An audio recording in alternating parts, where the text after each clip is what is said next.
Buenos días a todos. Soy Joaquín Borrás Blasco, coordinador del Grupo de Trabajo de Enfermedades Inmunomediadas Inflamatorias de la SED. Y en primer lugar, lo que os quiero dar es la bienvenida, daros las gracias por estar con nosotros en este tercer webinar sobre biosimilares de nuestro grupo de GTI, que con el soporte de la SED y la colaboración de Pfizer vamos a realizar durante esta mañana. Este webinar va a estar compuesto de dos ponencias acerca de multiintercambio, multiswitching. La primera de ellas, el doctor Alberto Jiménez Morales, jefe de servicio de farmacia del Hospital Virgen de las Nieves de Granada, nos va a dar su visión como farmacéutico de hospital y su experiencia en este multiintercambio de biosimilares. Alberto, buenos días. Buenos días, ¿qué tal, Joaquín? Nada, darte las gracias, la verdad, por estar con nosotros hoy sobre un tema muy interesante que yo creo que va a despertar bastante interés en nuestra audiencia de socios de la SED. Y una segunda ponencia en la cual el doctor Damián Sánchez Capilla, que es especialista en aparato en digestivo en el mismo hospital que Alberto, en el Hospital Universitario Virgen de las Nieves de Granada, nos dará también su visión como especialista en digestivo acerca de este multiintercambio en pacientes con enfermedad inflamatoria intestinal. Buenos días, Damián. ¿Qué tal? Buenos días. ¿Qué tal? Pues nada, también darte las gracias por estar con nosotros y que nos enriquezcas con tu exposición acerca de cómo veis esta situación de multiintercambio entre biosimilares, ¿no? Porque antes de dar paso a los ponentes, comentaros que yo pienso que es un punto importante, ¿no? Porque es algo que de momento puede suceder o va a suceder en nuestra práctica clínica habitual y, por supuesto, el farmacéutico de hospital debe jugar un papel clave en todo este proceso con un único fin: mantener la misma eficacia y seguridad de este tratamiento después de un intercambio entre biosimilares. Por último, comentaros que durante todo lo que va a ser el webinar tenéis un apartado de preguntas donde podéis enviarnos estas preguntas para que luego en el debate, junto con Damián y con Antonio, pues hablemos y os contestemos estas preguntas que yo creo que van a surgir porque es un tema novedoso, como he comentado, y es algo que tenemos que empezar a tener pues una idea o tenemos que saber manejarlo e integrarnos dentro del equipo multidisciplinar que atiende al paciente con enfermedades inmunomediadas inflamatorias. Yo ya no voy a continuar más y ya os voy a dejar con Alberto, que va a empezar a presentaros la presentación. Alberto, cuando quieras.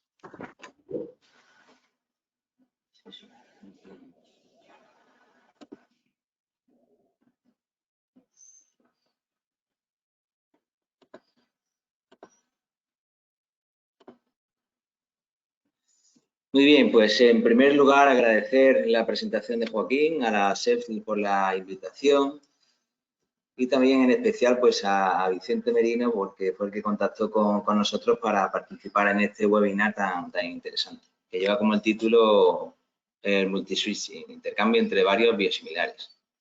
Pues deciros que la aparición de terapia biológica supuso un cambio en el paradigma del tratamiento de muchas patologías y una revolución pues similar al descubrimiento de la penicilina y la aparición del primer fármaco frente al VIH, ¿no? El cidobudina.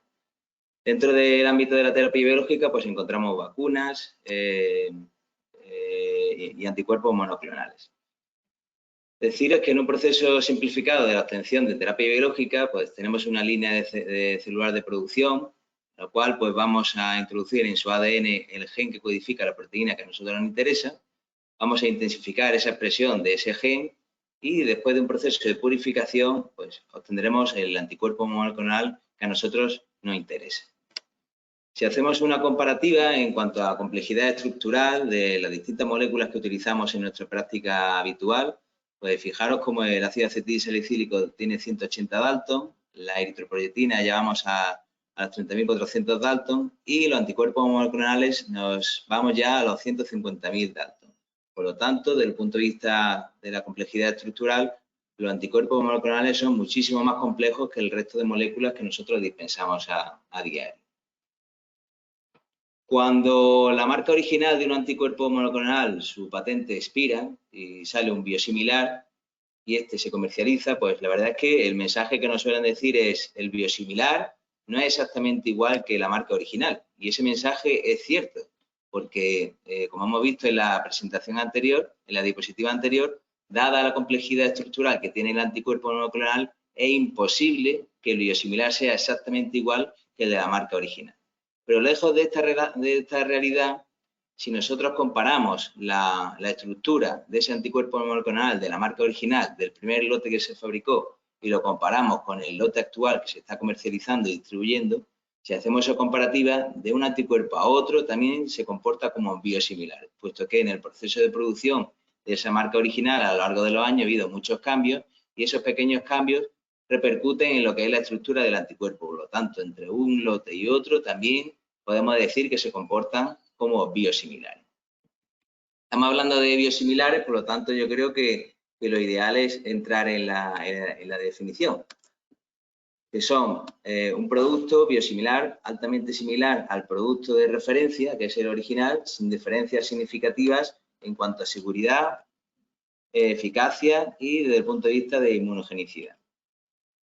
Si revisamos el posicionamiento de las distintas sociedades, pues todas están a favor de la utilización del biosimilar. Lo consideran pues un tratamiento más, es efectivo, seguro y, por ejemplo, en la Sociedad de Farmacología Clínica apoyan su utilización, en la Sociedad de Reumatología también apoyan la utilización del biosimilar. Por lo tanto, lo que es la controversia de la utilización del biosimilar viene como consecuencia de este proceso. Tenemos un paciente que está tratado con la marca original y lo que se pretende hacer un cambio a la marca biosimilar. Nos tenemos que plantear pues, cómo se llama este proceso, qué experiencia hay y en esta sesión además estamos planteando de ese paciente que está con esta marca original pasa a una marca biosimilar y posteriormente se cambia a otra marca biosimilar. En cuanto a las preguntas de este proceso, pues ¿cómo se llama? Pues podemos denominarlo de dos formas, o bien sustitución o bien intercambio. La sustitución es la práctica en la cual se procede a sustituir un medicamento prescrito por otro equivalente en el acto de dispensación por parte del farmacéutico, sin conocimiento del médico prescriptor. Esta es la clave de la definición de sustitución. Y el intercambio es el mismo proceso en el cual hay un conocimiento y aprobación por parte del médico prescriptor. Os deciros que el hecho de que estemos presentes y dando este webinar viene como consecuencia de que tenemos experiencia en el multiswitch y luego también esta experiencia en el multiswitch viene derivada del alto porcentaje de biosimilares que utilizamos en nuestro hospital. En el Servicio Andaluz de Salud el año pasado se introdujo en el contrato programa por primera vez el objetivo de que al menos el 50% de los medicamentos que tienen un biosimilar en el mercado deberían de comprarse el biosimilar en el ámbito de la adquisición hospitalaria. Pues bien, el Virgen de las Nieves el año pasado pues, terminó con un porcentaje del 92,43%. Pero este éxito no es de farmacia, es un éxito en el que viene como consecuencia del trabajo en equipo de farmacia con sus clínicos, digestivo, derma, reuma. Deciros que llegamos a un consenso con ellos y salvo reumatología, dermatología y digestivo fueron ellos los que se encargaron de hacer el cambio de la marca original al biosimilar. Por lo tanto, fijaros el grado de implicación. Y yo creo que la clave del éxito es mandar el mismo mensaje, tanto desde farmacia como el personal médico, el mismo mensaje al paciente, y un mensaje tranquilizador y que sea siempre el mismo, basado en ese consenso. Las controversias y mensajes diferentes es lo que genera un poco de duda a nuestro paciente que está recibiendo ese intercambio. A lo largo de la historia, pues hay un punto de inflexión, un antes y un después, respecto al intercambio de la marca original a biosimilares. Y es la aparición de este estudio, el estudio NorthSwitch. Se hace en el país de Noruega, en el cual, pues, legalmente se aprueba que todos aquellos pacientes que estaban con Remicade tenían que pasar al biosimilar. Y bueno, los noruegos pues dijeron, oye, pues si legalmente vamos a hacer este intercambio, pues vamos a aprovechar y vamos a publicar este estudio. Es un estudio en el que la N es muy importante, pues son 500 pacientes que venían de Remicade y se autorizan a seguir con Remicade o bien intercambiarse a un biosimilar. Y se hace un seguimiento de 1 año. ¿Qué se llega a la conclusión? Pues por un lado tenemos desde el punto de vista del control de la enfermedad, pues 53 pacientes empeoraron su patología, aquellos que se mantuvieron con Remicade, 61 aquellos que se intercambiaron al biosimilar, por lo tanto el porcentaje es muy similar, y desde el punto de vista de inmunogenicidad, la producción de anticuerpos pues también es similar, ¿no? Aquellos que se mantuvieron con Remicade el 10% y el 12% aquellos que se intercambiaron al biosimilar. Y desde el punto de vista de seguridad también hubo un comportamiento muy parecido. Por lo tanto, desde el punto de vista de eficacia, inmunogenicidad y seguridad, pues este estudio plantea de que no hay diferencia en seguir con la marca original o intercambiar. El webinar que nosotros tenemos pues está dirigido sobre todo al multiswitch, ¿no? Al intercambio de varios similares. Entonces, vamos a mostrar un poco la evidencia científica que tenemos disponible y luego también la experiencia propia que tenemos en nuestro hospital. Respecto a la evidencia científica disponible, pues si analizamos los 3 biosimilares importantes que se han comercializado últimamente, pues donde hay más es en infliximab, dado que es el que tiene más tiempo. Luego, etanercept, pues no hay tanta evidencia disponible, sobre todo porque solo hay 2 marcas de biosimilares, por lo tanto el multiswitch es difícil pues, que haya mucha experiencia. Y luego adalimumab, que es el biosimilar en el cual han salido muchísimas marcas, pero es reciente, por lo tanto no hay evidencia científica disponible cuando se hace una búsqueda de bibliografía. Con respecto a infliximab, pues aquí os pongo los estudios que he encontrado al hacer esta bibliografía, de los cuales, pues, lo más importante, encontramos este estudio en el cual pues, se incluyen 158 pacientes, todos de ellos proceden del intercambio de Remicade a un biosimilar y de estos 158 se le autorizan a seguir con ese biosimilar o la mitad de los pacientes pasar a un segundo biosimilar y se le hace un seguimiento al año y se analiza pues, desde el punto de vista de efectividad, seguridad e inmunogenicidad. Y los autores pues, llegan a la conclusión de que el comportamiento es idéntico, prácticamente idéntico, cuando el paciente se mantiene con ese primer intercambio o se hacen varios intercambios. Al final, pues hay el mismo control de la patología, de inmunogenicidad no hay diferencia y desde el punto de vista de seguridad igual. Otro estudio que se hace en la patología de la enfermedad inflamatoria intestinal, como el anterior que hemos visto, pues incluye una N de pacientes superior, 265 pacientes, de los cuales pues ya venían de un primer intercambio y de estos 265, pues 140 pacientes se vuelven a intercambiar con un segundo biosimilar de infliximab. La variable principal, pues se centra sobre todo en inmunogenicidad y la verdad es que el comportamiento también es muy parecido a aquellos que reciben un único intercambio o varios intercambios. Por lo tanto, no hay un mayor riesgo de desarrollar inmunogenicidad cuando hay un multiintercambio en pacientes que están tratados con infliximab para enfermedad inflamatoria intestinal.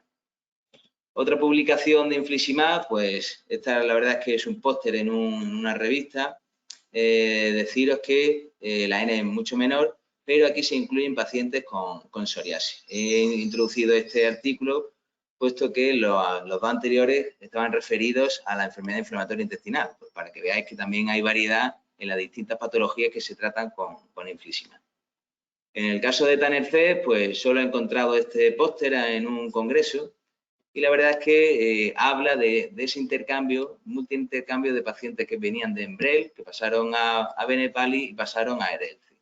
Y en este estudio, pues realmente no hay 2 brazos, sino que son todos los pacientes que experimentan ese doble intercambio y lo que hacen es un seguimiento a largo plazo, a ver si hay un mantenimiento de la terapia. Y la verdad es que los porcentajes de mantenimiento de esa persistencia pues son muy parecidos a aquellos pacientes que procedían de un único intercambio.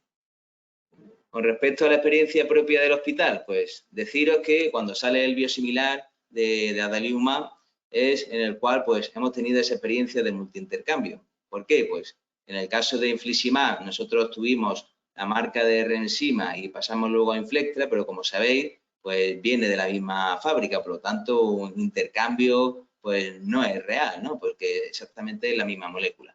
En el caso de Tanner C, pues solo hemos tenido pacientes con Benepali, por lo tanto no tenemos esa experiencia. Y en el caso de adalimumab, sí. Teníamos, como sabéis, todos los pacientes con Humira y empezamos a intercambiarlo pues con 3 marcas, Angevita de Amgen, Irimod y Julio de Mila. ¿Qué es lo que sucede? Pues bueno, que nosotros se acabó el expediente que teníamos con Humira, empezamos a introducir estos biosimilares y desde la plataforma pues nos informaron de que era necesario hacer un concurso de biosimilares de adalimumab, dado el impacto económico. Y como suele ser, como marca la regla de la ley de Murphy, pues después de hacer ese concurso, pues ganó Inraldi de Biogen. Por lo tanto, era la única marca de biosimilar que no teníamos en el hospital. ¿Eso qué nos obligó? Pues a hacer este multiintercambio. Y es como consecuencia de esa experiencia que nosotros tenemos. Fue azarosa y no fue un multiintercambio inducido para tener algún tipo de experiencia o generar algún tipo de estudio, ¿no? En total, pues tenemos 39 pacientes que han experimentado este multiintercambio. Al analizar estos 39 pacientes, pues hemos visto que 31 de ellos continúan con el tratamiento de Inraldi, que es el segundo biosimilar que recibieron. Por lo tanto, estamos en una tasa del 80% prácticamente. De estos 39, 3 pacientes volvieron a la marca Humira, 3 pasaron a otra diana terapéutica y 2 de ellos pues dejaron de retirar la medicación. No sabemos bien, creo que fueron derivados a otro hospital y no hemos podido seguir, continuar con ese seguimiento. Sí es cierto que en ese consenso que realizamos con los clínicos, pues está claro que aquellos pacientes que se hace un intercambio y experimenta algún efecto secundario, bien induración en la administración, dolor que no se controla o comenzamos a perder el control de la patología, pues tenemos el compromiso con ellos de que el paciente vuelve a la marca anterior, ¿no? En este caso, pues si era un único intercambio, volverían a la Humira, o si estuviesen controlados con una marca de biosimilar, también procederían de nuevo al paso de la marca anterior. Deciros que el periodo de seguimiento que le hemos realizado a estos 39 pacientes son de 22 meses y la media de persistencia, una vez que se ha hecho este multiintercambio, es de 18,6 meses, ¿no? Por lo tanto, yo creo que los pacientes que han recibido ese segundo intercambio, al final persisten con el biosimilar. Si hacemos ya un análisis marca por marca, de Angevita ha habido 20 pacientes, 16 continúan en la actualidad, 2 no siguieron retirando la medicación y 2 pacientes volvieron a Humira. De Julio había 10 pacientes, 8 continúan con el tratamiento actual, un paciente pasó a secukinumab y otro volvió a Humira, y de Irimod había 9 pacientes, de los cuales 7 continúan con Inraldi y 2 de ellos pasaron a otro tratamiento. Y en la conclusión, puedo decir que la terapia biológica ha supuesto una revolución en el tratamiento de muchas patologías. Los biosimilares se presentan como una media de eficiencia para el sistema. El estudio NOR-SWITCH supuso un punto de inflexión en la evidencia del intercambio de marca original al biosimilar. La evidencia de multiswitch es aún escasa, siendo infliximab la que más tiene. Y la experiencia en el Hospital Virgen de las Nieves pues muestra que los pacientes que han experimentado el multiswitch continúan con el tratamiento y con un buen control de su patología. Bien, a continuación, pues os paso a mi compañero Damián, que nos va a hablar de la experiencia, sobre todo con pacientes, dado que, como he dicho en la presentación, fueron ellos los que hicieron el intercambio. Muy bien, Alberto, muchas gracias por la magnífica presentación y ahora va a dar paso a Damián y también animaros a que nos hagáis las preguntas para el debate que haremos después de la presentación de Damián. Nada, os dejo. Damián, te dejo ya para que comientes tu charla. Muy bien, muchas gracias. Buenos días. Como han dicho, yo soy Damián Sánchez, soy médico adjunto del Servicio Digestivo de la Virgen de las Nieves. Agradecer a Alberto, a Joaquín y a la organización que haya contado con nosotros para estar aquí con vosotros hablando de este tema que, bueno, que es de vital importancia para nosotros y para nuestros pacientes, porque nos preguntan todos los días con frecuencia sobre este tema y hay mucha información al respecto en la web, en internet, en las asociaciones de pacientes. A mí me toca hablar en la perspectiva del clínico, de las reticencias que tenemos con los intercambios, con los biosimilares, lo que va a pasar, lo que nos preocupa que pueda pasar Y bueno, vamos a hablar de nuestra experiencia aquí en el hospital. Para hablar de las reticencias, para que entendáis un poco la situación que tenemos, el por qué nos preocupa todo esto, vamos a hacer algo de memoria histórica. En nuestra especialidad en aparato digestivo, la enfermedad inflamatoria se ha tratado hasta hace poquito con básicamente 3 medicamentos: mesalacinas, corticoides e inmunosupresores. No es hasta la llegada de infliximab, el primer anti-TNF, cuando empezamos a tener fármacos que de verdad que están modulando el curso natural de la enfermedad y podemos tratar a los pacientes de forma más precoz, más estable, evitando ingresos, evitando cirugía. Pero cuando aparece infliximab, nos aparece como una molécula grande, una molécula con efectos inmunológicos. Estamos modulando el sistema inmune, y el sistema inmune, cuando empieza a modularlo, a jugar con él, hace cosas que a veces no son las esperadas. Con esta molécula empiezan a aparecer efectos adversos paradójicos, reacciones cutáneas, empiezan a aparecer infecciones oportunistas. El fármaco, cuando empezamos a utilizarlo, solamente podíamos utilizar una dosis, aunque luego se nos aprueban hasta 3 dosis para inducción. Los pacientes al principio hay que ingresarlos, es de administración hospitalaria, los tenemos que vigilar por esas reacciones adversas, reacciones infusionales que pueda aparecer durante su administración. Y con el tiempo, esa preocupación por este fármaco, que nos aporta beneficios clínicos indudables, pero a la vez nos genera riesgos, con el tiempo eso se va relajando y vamos viendo que es un fármaco que podemos utilizar en mantenimiento. Ahí nos empezamos a preocupar por efectos adversos a largo plazo, pero ya no necesitamos ingresar a los hospitales, en el hospital paciente, y bueno, pues poco a poco vamos conociendo mejor el fármaco y trabajándolo mejor. Sin embargo, las cosas se van complicando, van apareciendo nuevos anti-TNF. Y con la aparición de nuevos anti-TNF volvemos a tener las mismas dudas, las dudas que tendríamos con cualquier fármaco. ¿De verdad es eficaz en los escenarios clínicos en los que lo estamos utilizando? ¿Los estudios pivotales de verdad se comportan así en práctica clínica real? ¿O va a haber escenarios donde ese fármaco no lo pueda utilizar realmente? ¿Y qué pasa si combino varios fármacos? ¿Cómo paso de un fármaco a otro? Cuando empiezo a utilizar estos fármacos en la consulta, surgen siempre las mismas dudas. Si un paciente termino adalimumab y le tengo que poner un infliximab u otro biológico, ¿cómo hago ese cambio? ¿Paro el fármaco y empiezo directamente con el nuevo fármaco? ¿Se pueden solapar en el tiempo? ¿No se pueden solapar? ¿Qué efecto tendrá eso en el paciente? Con el tiempo el camino se nos va allanando clínicamente porque controlamos mejor la enfermedad, pero los retos sobre seguridad y cómo combinar todos estos fármacos van siendo cada vez mayores. Es decir, seguimos con las mismas dudas. ¿Serán eficaces los fármacos? ¿Serán seguros a largo plazo? Pero la principal duda que vamos teniendo es cómo ir combinando todos estos fármacos. ¿Qué efectos puede tener a nivel inmunológico?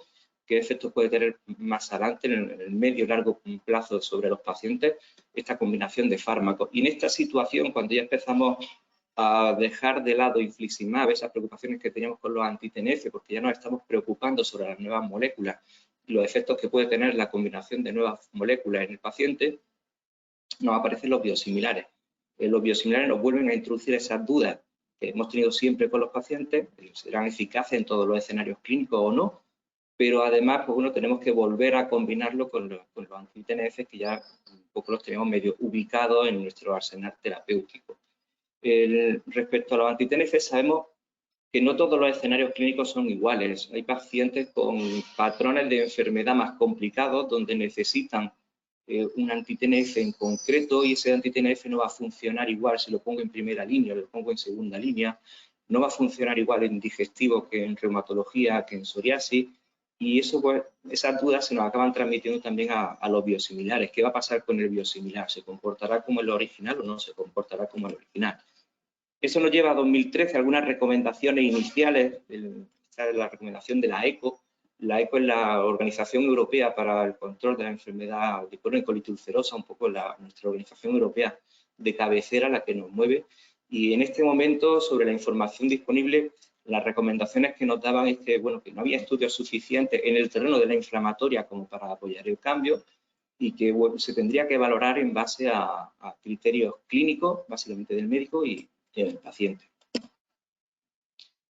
La situación se sigue complicando, ya no solo que aparezcan nuevas moléculas, sino que además nos van apareciendo más biosimilares. Tenemos varios biosimilares de infliximab, varios biosimilares de adalimumab, y la situación, pues sabemos que va a ser el combinar todos esos fármacos.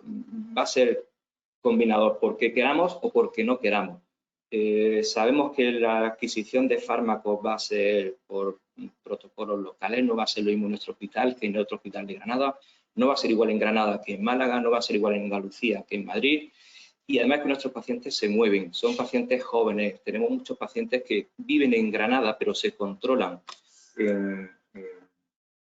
están controlándose aquí en Granada, pero el paciente trabaja en otras ciudades, entonces retira la medicación en otras ciudades, o al contrario, se controla en otras ciudades, pero como trabaja o estudia aquí, retira la medicación de aquí. Entonces, sabemos que todo esto indudablemente va a dar lugar a un cambio múltiple de diferentes fármacos, de diferentes biosimilares en los pacientes, ya digo, queramos o no queramos.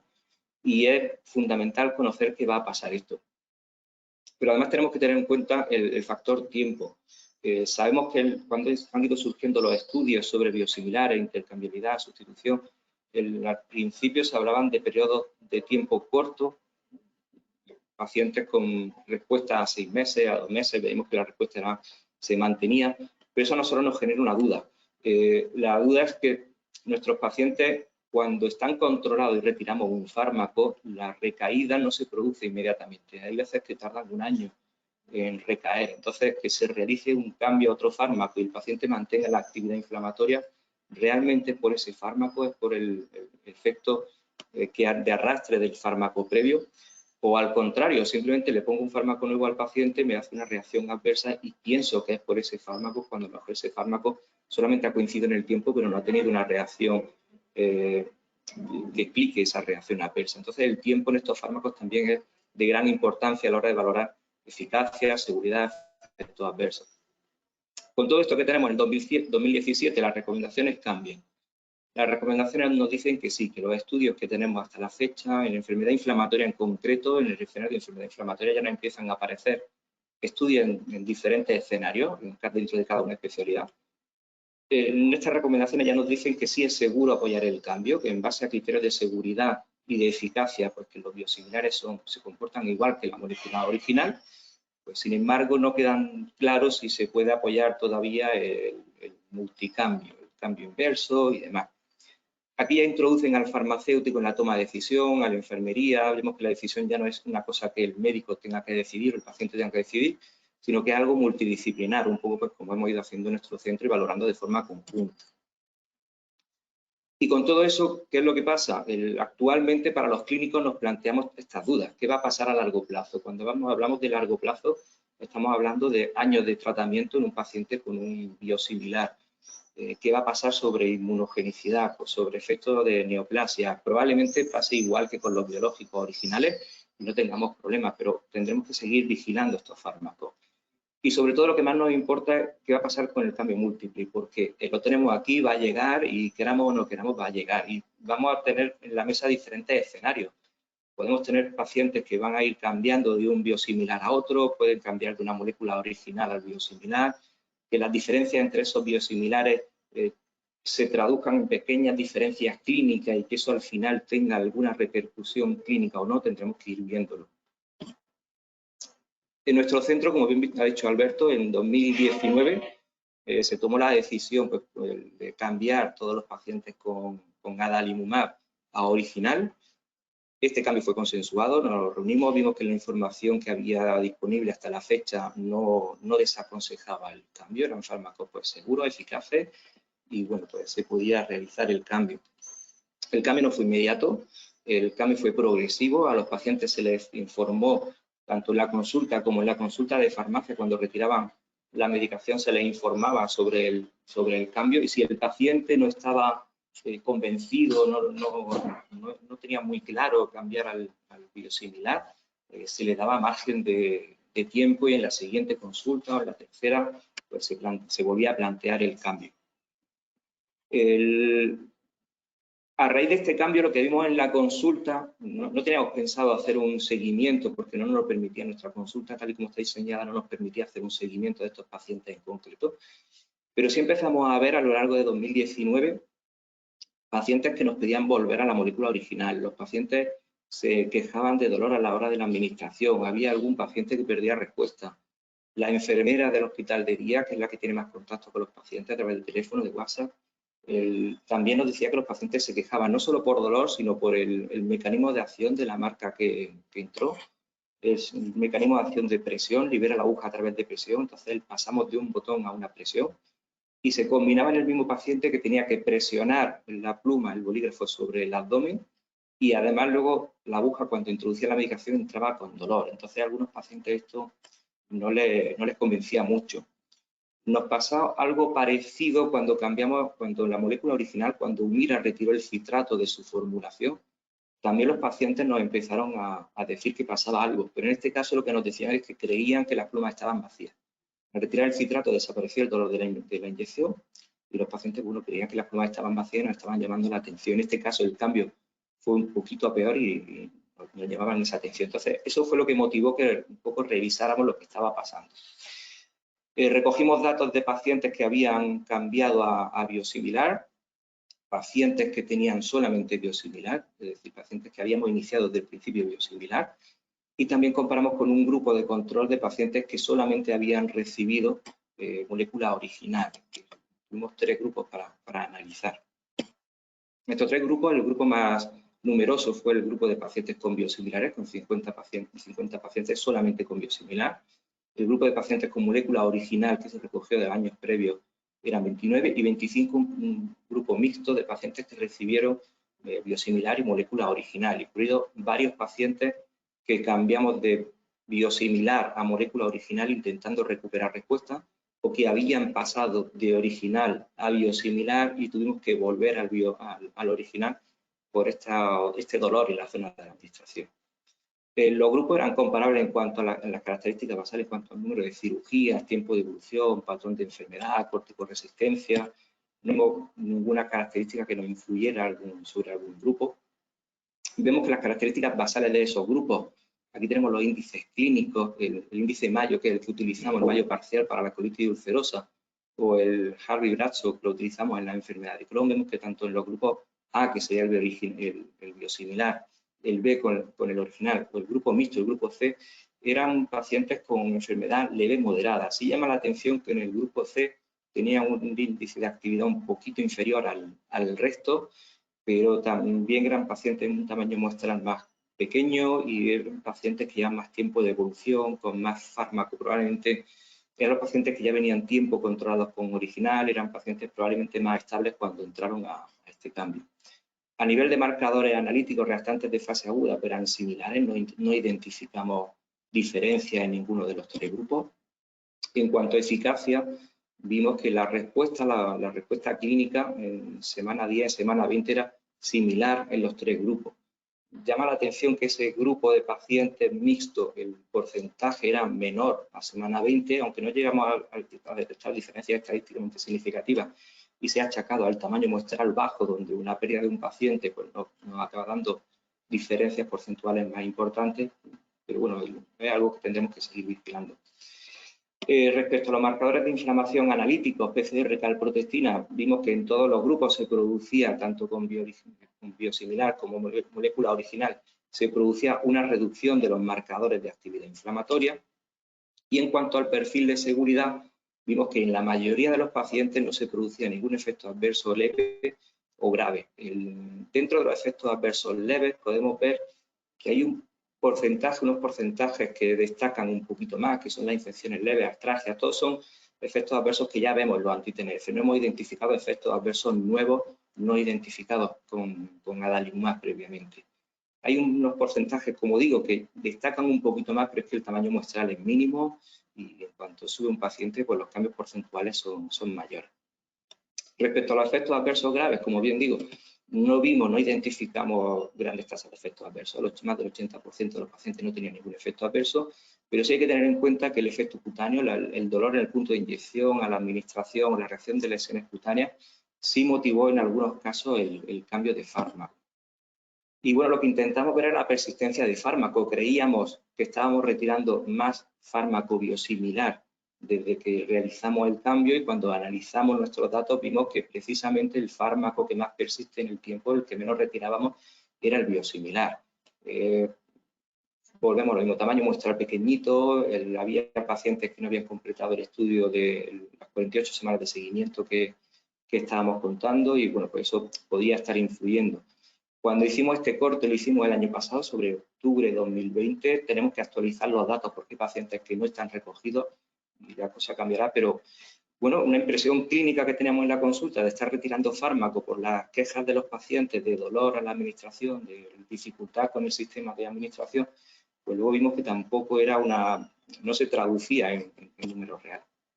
Y nuestra experiencia con el multisuite en este sentido, lo que lo hemos declarado aquí un poquito más detalladamente, lo que tenemos son 11 pacientes.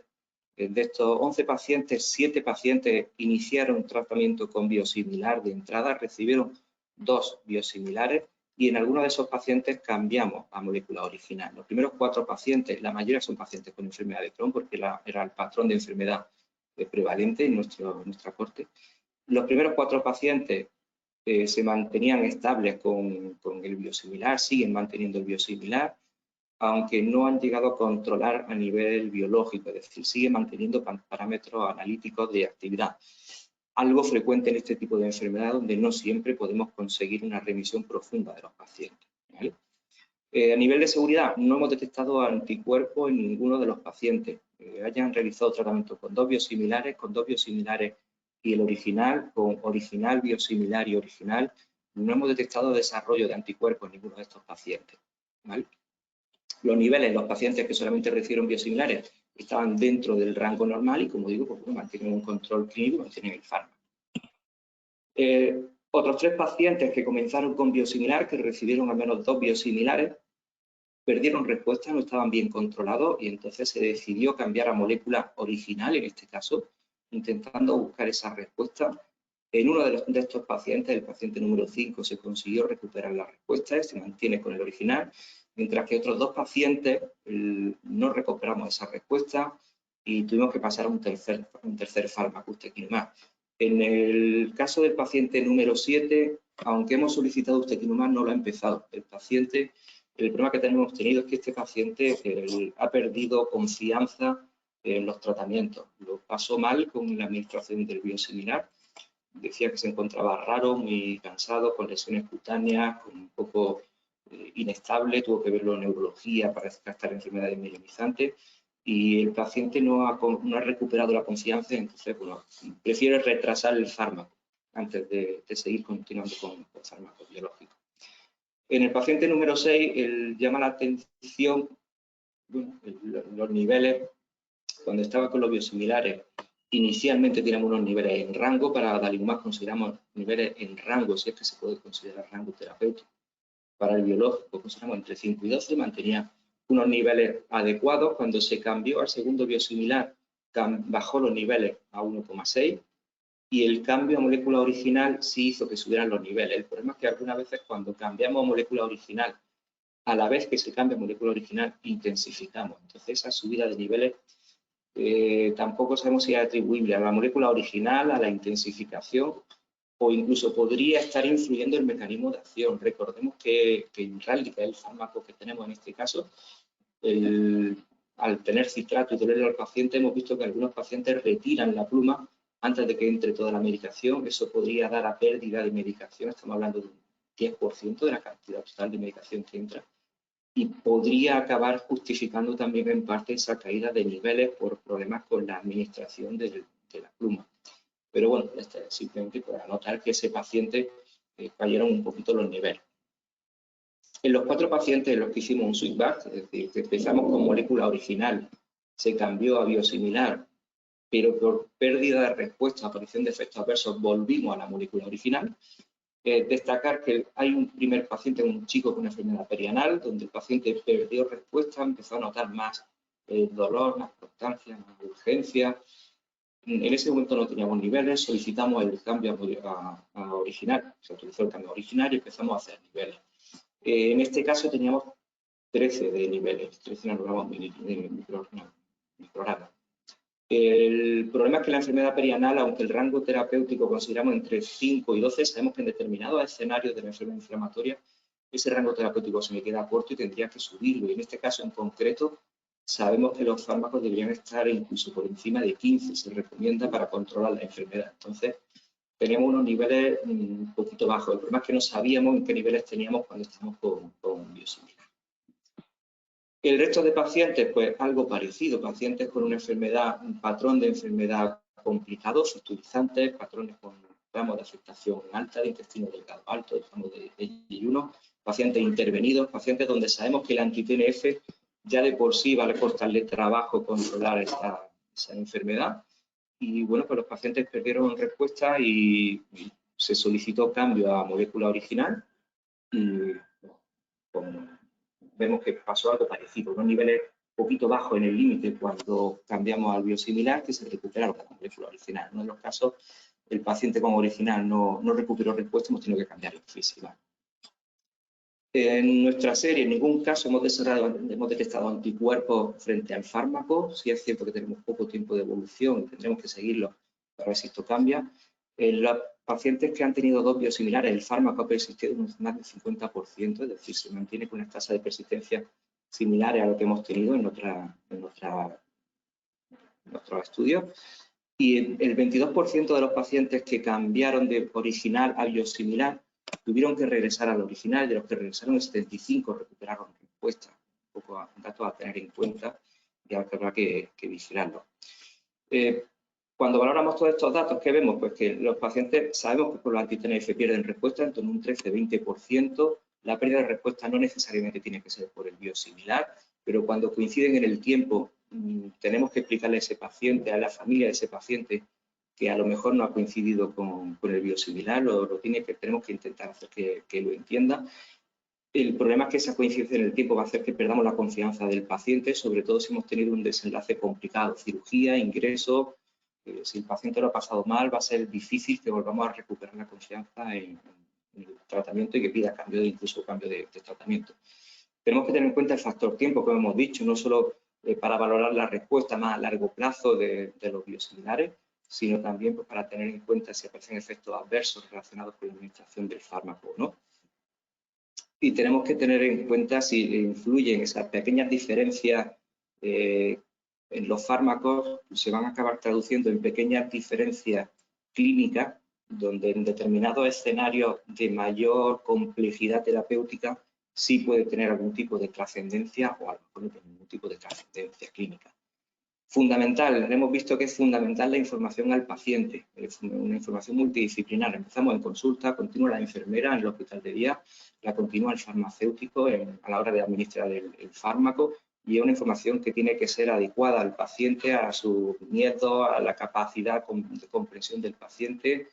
No tenemos que quedarnos en esto es igual, va a funcionar igual, sino que tenemos que ir dándole pues, todas las respuestas. Hemos visto que cuanto más informamos al paciente sobre lo que va a pasar, sobre el cambio, sobre si le va a doler o no le va a doler, el paciente va a estar más contento, más de acuerdo con el cambio y la persistencia del fármaco a largo plazo va a ser mayor. Es importante la trazabilidad de estos fármacos, saber qué biológico se le está poniendo, si es un biosimilar, número de dosis que ha tenido o no. Me planteaba si incluso se podría hacer una historia terapéutica sobre estos fármacos, ver si se han recibido, en qué momento reciben el biosimilar, cuándo se les cambia, cuándo no, si incluso poder anotar si ha tenido algún problema a la hora de administrarlo, pues para hacer una trazabilidad y identificar efectos adversos de forma más adecuada y no tanto por relación temporal. Y necesitamos hacer un seguimiento detallado y protocolizado de estos pacientes. No sé si incluso una consulta específica, no para los pacientes que reciban biosimilares, sino para los pacientes que reciban biológicos, hacer un seguimiento un poquito más detallado que nos permita analizar todo esto y estar más pendientes de estos fármacos de estos pacientes. En definitiva, pues sabemos que el multiswitch pues, probablemente sea seguro, probablemente sea eficaz, igual que nos ha demostrado los biosimilares que son seguros y eficaces, pues probablemente lo sea. Pero necesitamos hacer más estudios, hacer seguimiento clínico de estos pacientes cuando se realice el multiswitch, porque no es la primera vez que utilizamos fármacos que creemos que son seguros y luego tenemos que acabar cambiando porque vemos que tienen efectos adversos y no tienen un efecto beneficioso para los pacientes. Tenemos que tener en cuenta otros aspectos, no solo la eficacia y la seguridad, sino la expectativa del paciente. Tenemos que hablar con el paciente, informarle al paciente, establecer una comunicación, una relación de confianza con el paciente que nos permita realizar estos cambios y que el paciente esté tranquilo a la hora de realizar los cambios. Y, por supuesto, si el paciente no permite el cambio, no está seguro, pues la posibilidad de mantener ese fármaco, como hemos hecho aquí en el hospital, de evitar ese cambio en ese paciente. Y pues nada más, gracias por vuestra atención.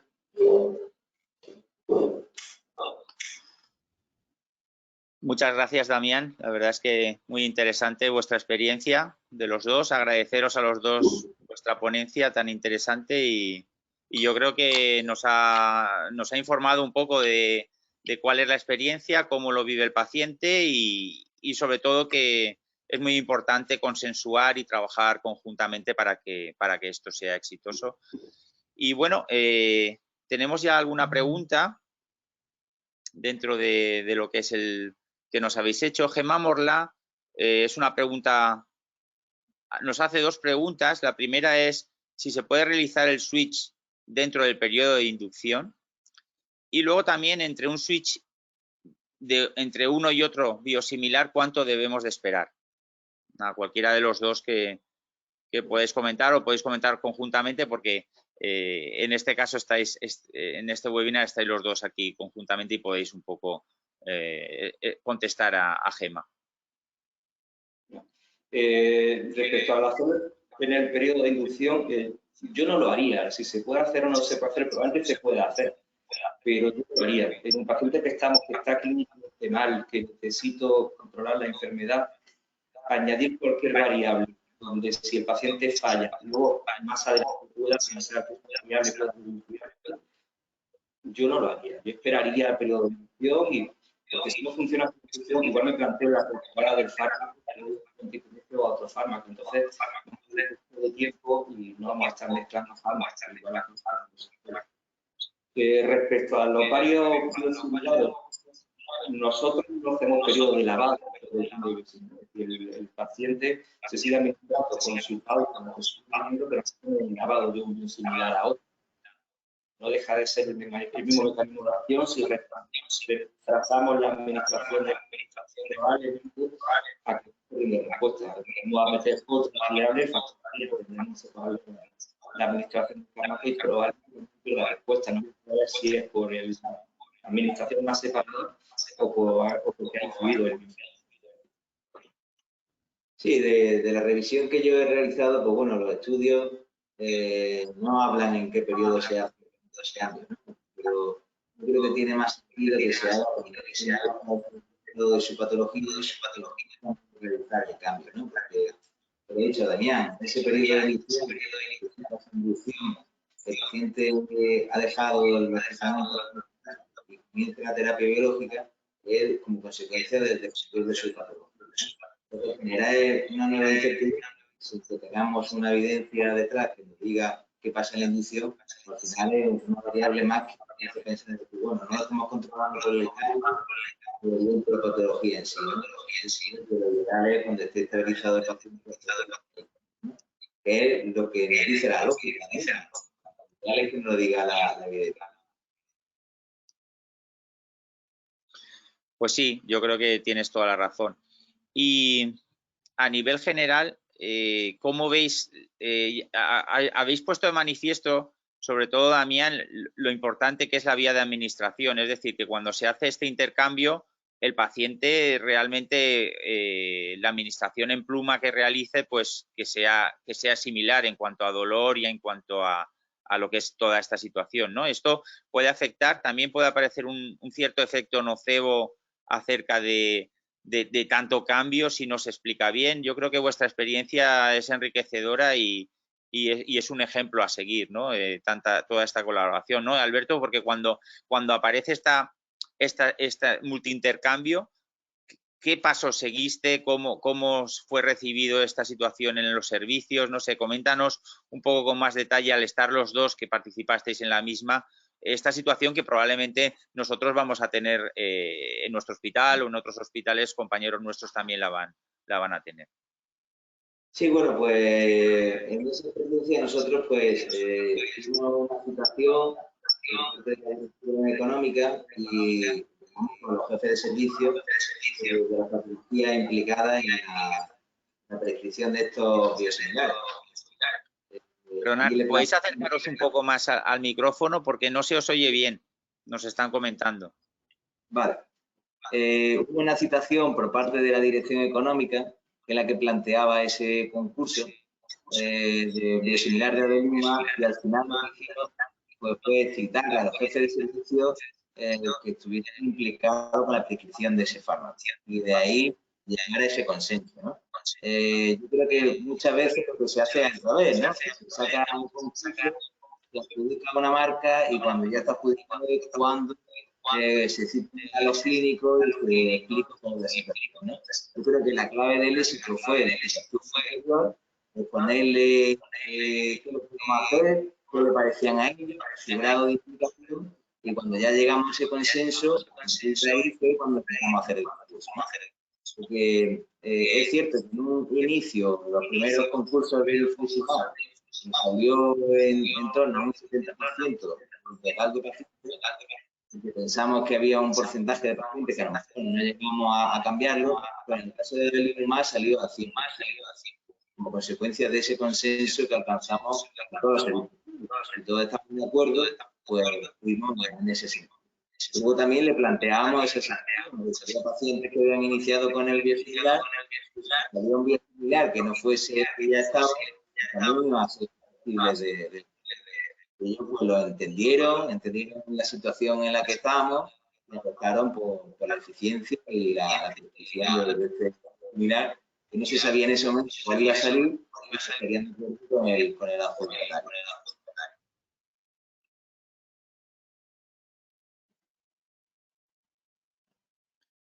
Muy bien, pues en principio de momento no tenemos más preguntas y yo creo que ya se va haciendo la hora y simplemente pues nada, agradeceros a los dos, salvo que queréis comentar alguna cosa más, Damián y Alberto. Yo creo que vamos a ir cerrando este webinar. Daros las gracias, yo creo que bueno, pues espero haber cumplido las expectativas, ¿no?, dentro del grupo acerca de este webinar sobre multiintercambio. Y nada, daros las gracias de nuevo y simplemente citaros para el próximo cuarto webinar que vamos a tener, que será el 26 de mayo, donde vamos a hablar de farmacocinética de biosimilares, también un tema que yo creo que es importante y que probablemente, como bien ha expresado Damián, con la medida de niveles con el multiswitch también nos puede ayudar para ver que este multiintercambio se puede realizar correctamente. Pues sin más, nada, despediros y bueno, ya continuamos con nuestros webinars y muchísimas gracias por vuestra asistencia a todos los compañeros que habéis estado con nosotros esta mañana.